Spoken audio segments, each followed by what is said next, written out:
A violent snowstorm, an isolated cottage, and a blood trail in the snow. When 30-year-old Evelyn Callahan opened her back door that night, she didn't expect to find a wounded bobcat cub barely clinging to life. Locals said she should leave it to die, nature's way, they claimed. But Evie felt something deeper, something unexplainable pulling her in. What began as a rescue would soon unravel the fabric of an entire village, and test everything she thought she knew about fear, trust, and wild devotion. The Snow Visitor. Sometimes the most unexpected knocks come during the coldest nights. The wind howled like a chorus of wolves outside Evelyn Callahan's cabin, rattling the frosted windows with icy fingers. Snow had been falling since dawn, relentless and heavy, blanketing the forest in a thick silence that muffled even the creak of trees. It was the kind of storm Wyoming folk knew to respect, and feared getting caught in. Evie, just 30 and already a woman marked by solitude, tucked a knitted shawl tighter around her shoulders as she stoked the fireplace. Her cabin, nestled deep in the snowy range mountains near Centennial, was both a refuge and a cage. After losing her parents in a tragic highway accident 5 years ago, she had left her job in Laramie and retreated to this forgotten corner of the world. Here, she sketched wildlife for conservation journals, sent digital files to university clients, and kept mostly to herself. Tonight, the power flickered, but the fire crackled steadily. Her orange tabby cat, Maple, purred sleepily near her feet. A mug of chamomile tea steamed on the side table. Everything was as it should be, until it wasn't. A sharp, unexpected sound broke the quiet. A scratch. Then another. Evie froze. It wasn't wind. She stood slowly, her senses alert. The scratching returned, this time followed by a faint, broken whimper, too soft for a wolf or coyote, too persistent for wind. She opened the back door cautiously. A blast of freezing air struck her face. She raised her lantern high. There, just beyond the porch steps, lay a lump in the snow. A small creature. Shaking. Bleeding. At first, she thought it was a stray cat. But as she knelt for a better look, her breath caught. It wasn't a cat. It was a bobcat cub. Its beige-gray fur was matted with snow and blood, dark rosettes etched into its flanks. The distinctive black tufts on its ears quivered in the wind. Its stubby tail barely flicked. Evie's instinct screamed 1,000 warnings. This was no domestic animal. It was wild, unpredictable, even dangerous. But as the cub lifted its head and blinked at her through icy lashes, she felt something ancient stir inside her. Not fear. Not logic. Something older. Deeper. "I can't leave you," she whispered. She reached out a gloved hand. The cub flinched but didn't bolt. It was too weak. There was a gash along its hind leg, deep and raw. Evie moved fast. She wrapped the cub gently in an old wool blanket and brought it inside. Maple hissed from the corner and darted under the table. Evie laid the bundle near the hearth and fetched a bowl of warm water. Her hands trembled. Her heart pounded. "I must be crazy," she muttered. "Completely crazy." But as the cub exhaled and curled into the warmth, she stayed beside him, ignoring the fear, ignoring the warnings. Because in that moment, something unspoken had passed between them. And there was no turning back. The room filled with the scent of pine smoke and melting snow as Evelyn wrapped the cub in an old flannel sheet, layering thick towels beneath to keep him warm. His breathing was shallow but steady, ribs lifting in delicate, shuddering waves. Every so often, his ear twitched. The gash along his hind leg oozed slowly, staining the fabric deep red. Evie leaned closer, inspecting the injury. It wasn't just a scrape. Something sharp had sliced him. Barbed wire? A snare? Hunters occasionally set traps near the ridge, though it was illegal this close to protected land. Either way, it wasn't a wound nature had made on her own. She grabbed her emergency vet kit, mostly meant for Maple or an injured bird, never a wild bobcat, and began cleaning the wound. The moment her hand grazed the cub's leg, he let out a low rasping growl. His ears folded back, and his claws flexed. Evie froze. "I know," she said gently. "But if I don't help you, you won't last the night." He didn't lash out. Just looked at her with those ice-pale eyes, wild and weary.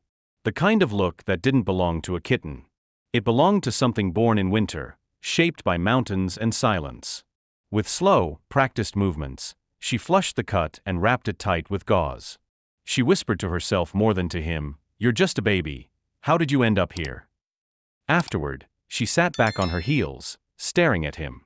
His body was lean but not emaciated. He hadn't been starving. Which meant he'd had a mother.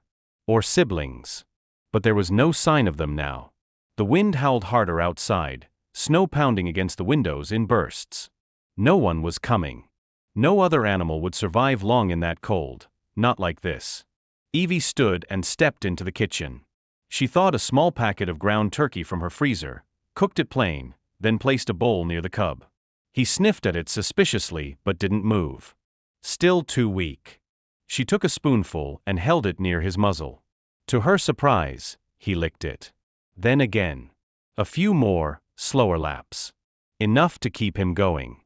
Enough to give her hope. She sat cross-legged on the rug and watched him eat in silence. Outside, the storm raged. Inside, a truce was forming, uneasy, fragile but real. She glanced at Maple, still hiding behind the armchair, eyes wide and watchful. Then back to the cub. "You're not going to be my pet," she said softly, almost apologetically. "But you're not going to die in the snow either." For the first time in months, she didn't feel alone. In the flicker of firelight, Evelyn reached for her sketchbook and began to draw the outline of the lynx's face, letting the pencil find the connection her words couldn't explain. She needed to remember this moment. Because something told her, it was only the beginning. Healing and doubt. Trust is not given by nature, it is earned in silence, one breath at a time. 3 days passed. The snowstorm finally broke, but the cold lingered like a warning. Outside Evelyn's cabin, the trees stood heavy with frost, their branches glistening in the pale morning light.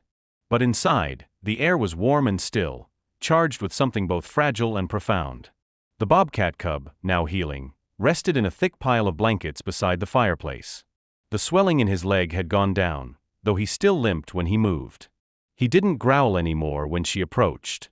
Sometimes, he even watched her sketch, those pale eyes following her pencil as if he understood something about shape and intention. She hadn't named him. Not officially.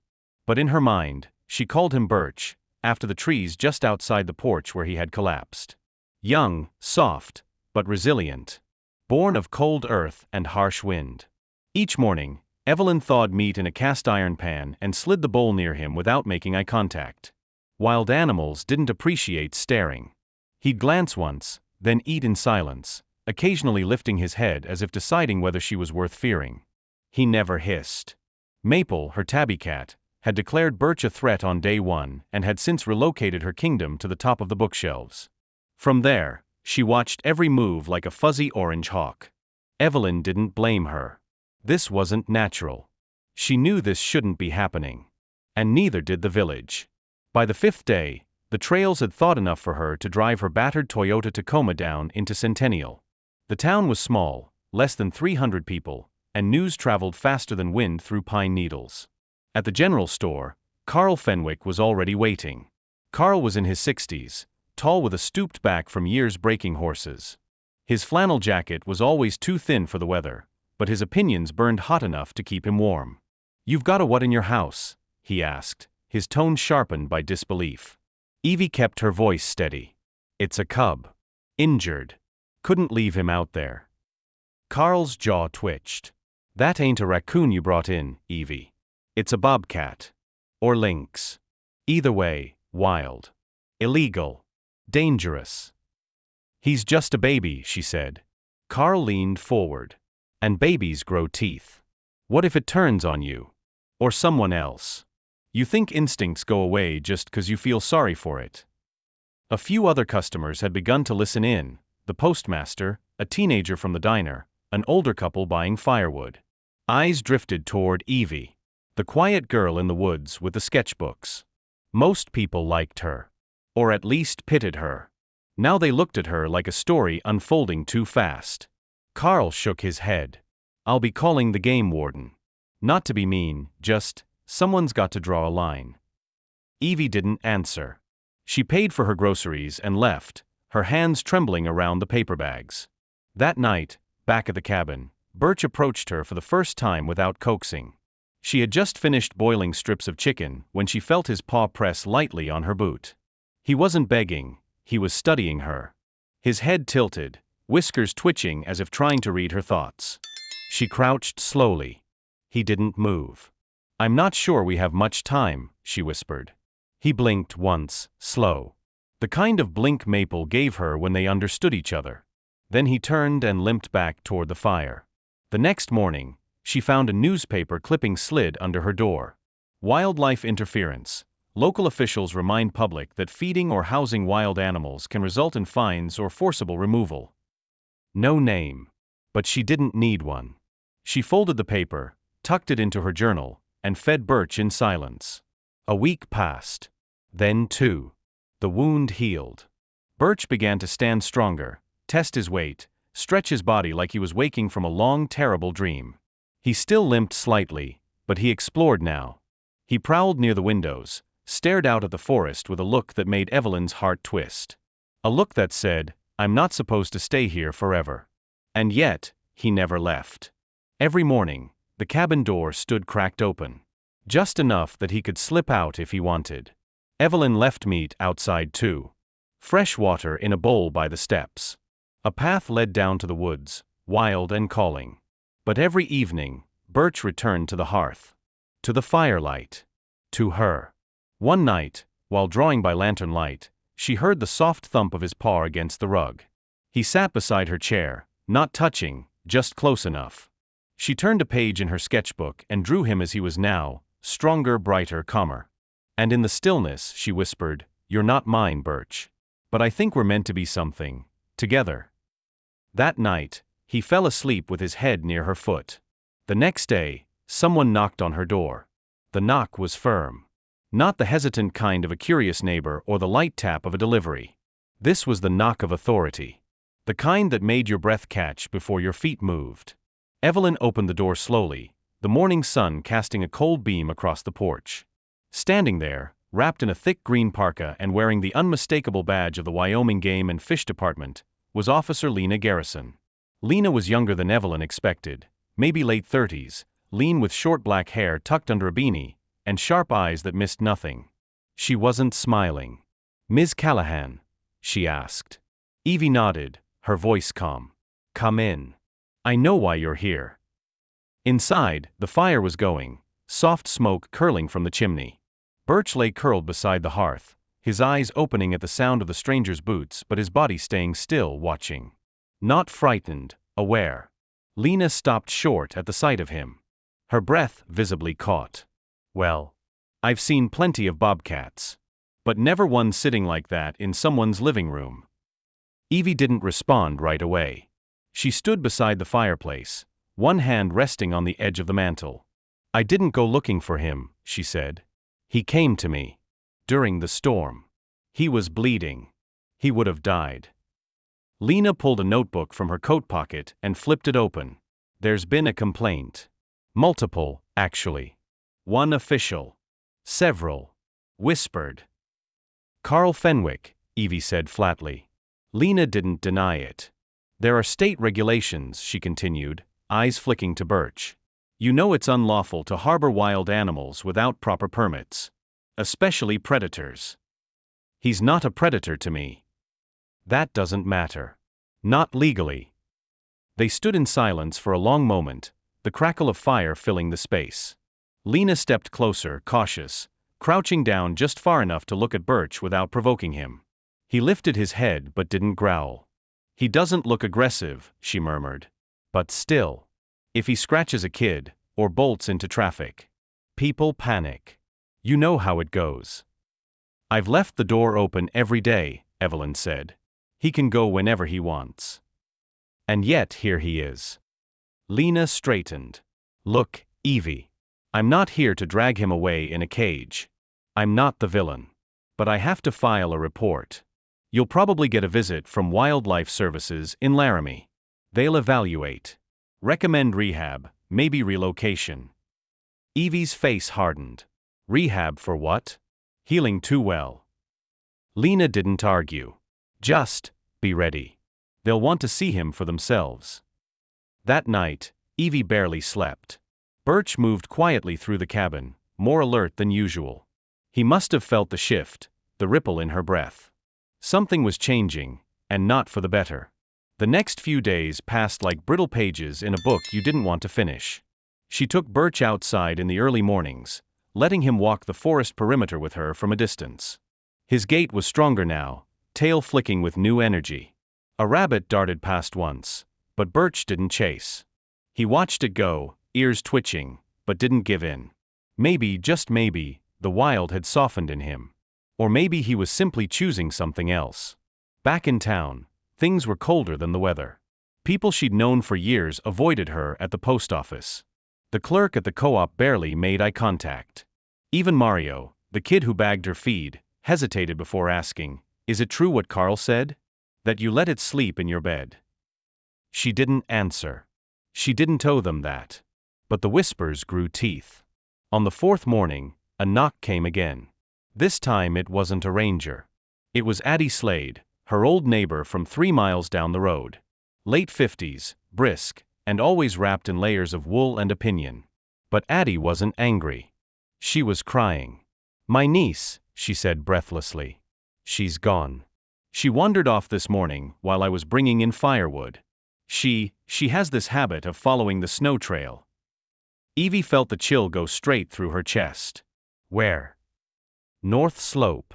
Behind the old firebreak road." Evie didn't wait.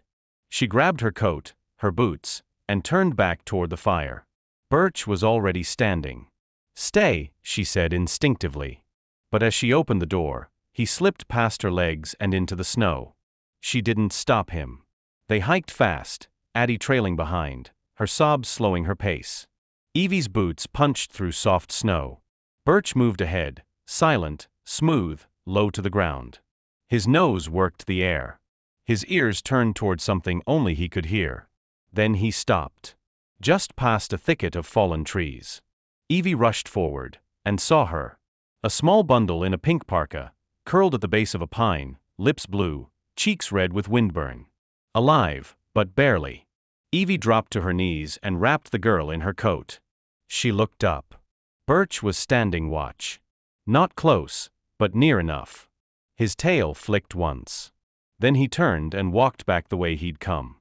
By the time they returned to the cabin, paramedics were already at Addie's house. The girl would be okay. Word spread fast. But this time, the whispers changed tone.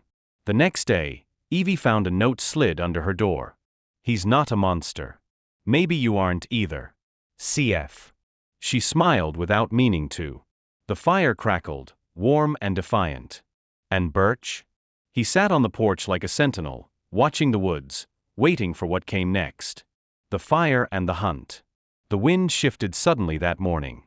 Evelyn stood outside her cabin, eyes on the horizon where the sky had taken on a strange copper hue. It wasn't snow clouds. It was smoke.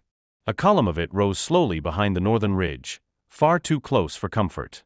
Her stomach tightened. She wasn't the only one who noticed.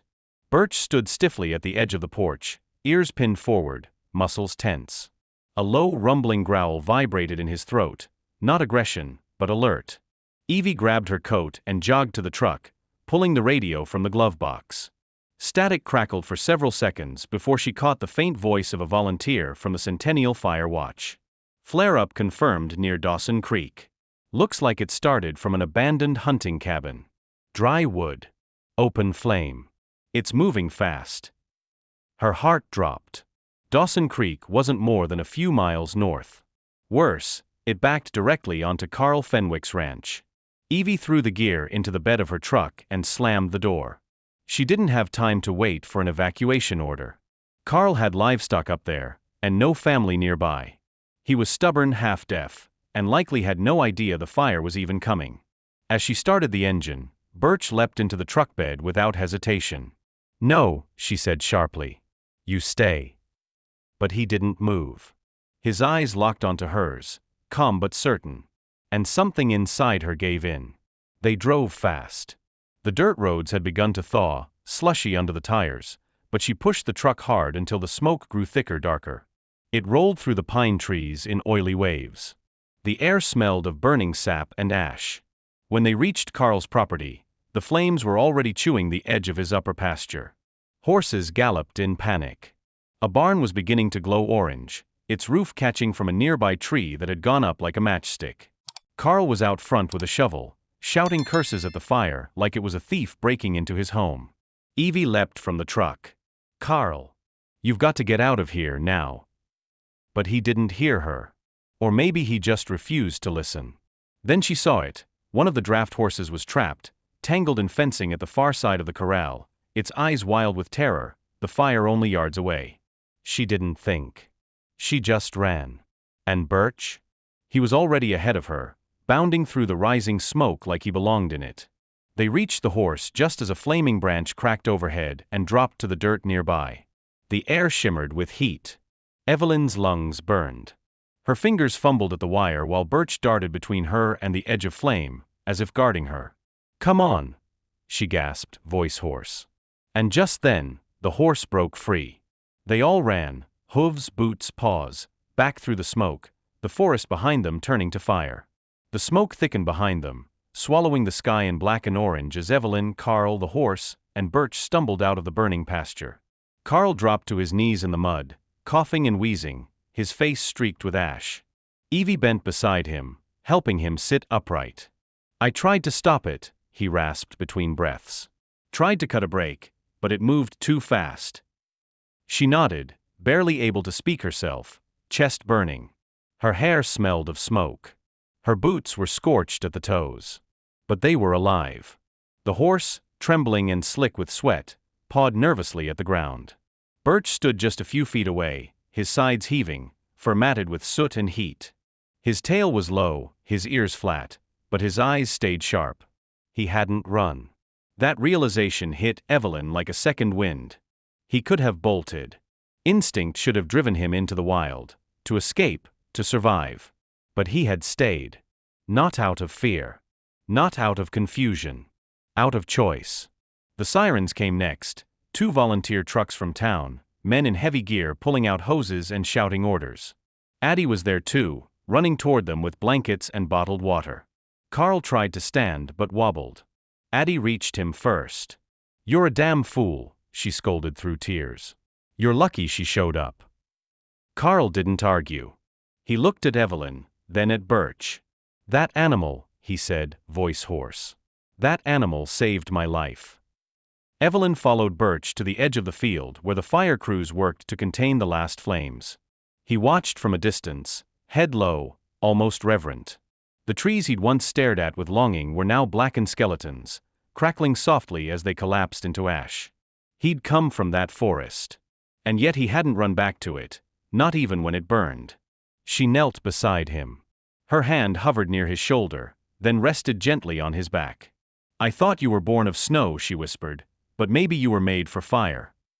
Later, as they returned to the cabin, the sun broke through for the first time in days. Evelyn left the door open wide, as she always had, letting the fresh wind cut through the smoke still clinging to the walls. She laid a fresh bowl of water on the porch and turned back toward the kitchen. Behind her, she heard the sound of paws on wood. Birch stepped inside, slow and sure. And this time, when he lay beside the hearth, he didn't curl away. He rested his head gently against her boot and closed his eyes. Not as a guest. Not as a wild thing passing through.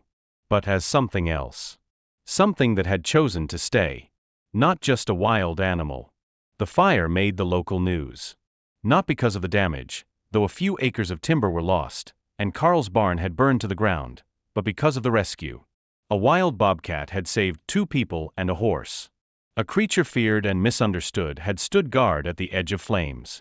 And suddenly, Evelyn Callahan wasn't the strange girl in the woods anymore. She was the woman who had tamed a lynx. Reporters came up from Laramie, cameras in hand, eager for the story. Evelyn didn't say much, she never did, but Carl did. And Addie. And the paramedics who'd seen the animal circle the child in the snow like a guardian. Soon, the story spread beyond Centennial. The University of Wyoming's Wildlife Department reached out. One of their researchers, Dr. Lillian Chun, requested an evaluation and arrived a week later in a government van with the state emblem on the door. Evelyn braced herself for the worst: papers, removal, cages. But after a 2-day observation, Dr. Chun shook her head in quiet disbelief. "I've worked with mountain lions and wolves for 15 years," she said. "I've never seen anything like this. He's not tame, but he's bonded." She glanced at Evelyn. "It's rare. And it's not something you can train or fake. This is mutual."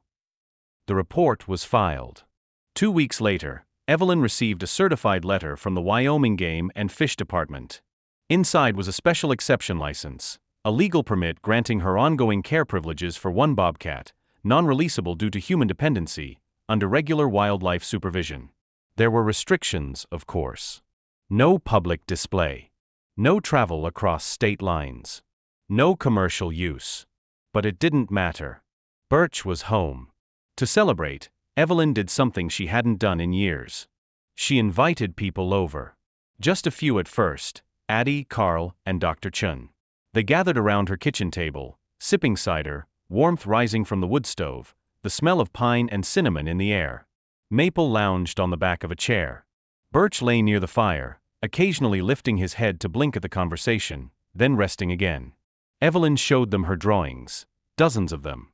Pages filled with Birch in every pose, leaping, sleeping, healing. Dr. Chun asked if she'd ever considered publishing them. "I don't know," Evie said shyly. "I've never done anything like that." Addie leaned over and grinned. "You tamed a lynx, honey. I think you can handle a book deal." Everyone laughed. And for the first time in a long while, Evelyn laughed too, full and real. Outside, the wind whistled softly through the trees. But inside that little cabin, the air was clear, warm, and filled with something Evelyn hadn't felt in years. Belonging. Spring came slowly to the mountains. Snow melted into soft mud, and the pine trees shed their winter weight. The wind no longer howled with urgency, it whispered, carried birdsong, and moved gently through the hills.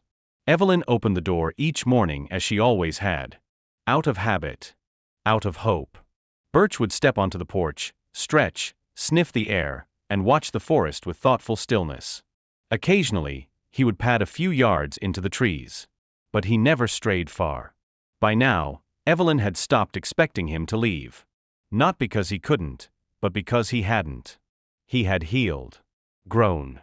The limp was barely noticeable now. His muscles had filled in, his coat thickened, spotted and beautiful, with a shimmer of silver down his spine. His ear tufts stood taller.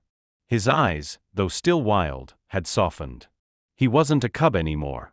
One afternoon, Evelyn packed a small bag and walked up the ridge behind the cabin, Birch at her side.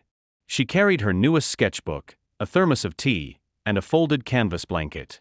They climbed until they reached the outcrop of birch trees where she'd first found him, or rather where he had found her. There she spread the blanket, sat down, and opened to a blank page. Birch lay beside her, quiet. Watching. Always watching. She sketched the curve of his back, the way the wind caught his whiskers. The quiet dignity of him. For a long time, neither of them moved. Eventually, the sun dipped low, painting the world in amber. Evelyn turned to Birch, voice barely above a whisper. "You can go, you know. If you ever want to. I won't stop you." Birch didn't react.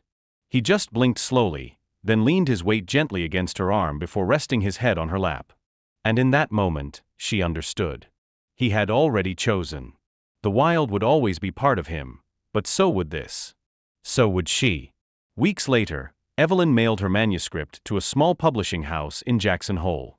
She titled the book The Lynx Who Waited. It wasn't just about Birch. It was about grief. Hope. The quiet courage it takes to open your door to something wild, and the grace to let it stay. As spring melted into summer, tourists would sometimes wander into town asking about the lynx lady. Most never found the cabin. And Evelyn preferred it that way. Because some stories aren't meant to be stared at. They're meant to be lived quietly. One day, under a violet sunset, Birch sat beside Evelyn beneath the birch trees once more, watching the horizon where sky met forest. She reached over, resting her hand on his back, her voice soft and steady. "Some friends don't need to be leashed," she said, smiling. "They choose to stay." And Birch stayed. In a world that often tells us to be cautious, to walk away, or to protect only ourselves, Evelyn chose something different. She chose compassion over fear. She listened to her instincts and opened her heart to a creature no one else dared to trust. And Birch? He reminded us that loyalty doesn't always come with a collar, and love doesn't always look like what we expect. This story isn't just about a woman and a wild animal, it's about what happens when we allow empathy to lead the way. When we stop labeling things as dangerous before we try to understand them. And when we trust that sometimes, the right souls find each other, even in the coldest of winters. At Paw Print Stories, we believe in the quiet miracles that happen when humans and animals connect. So here's our challenge to you. Look around your life. Is there something, or someone, you've been too afraid to trust? Maybe it's time to leave the door open. Thank you for joining us on this journey. We hope Birch and Evelyn's bond reminds you of the wild, wordless love waiting to be found in unexpected places.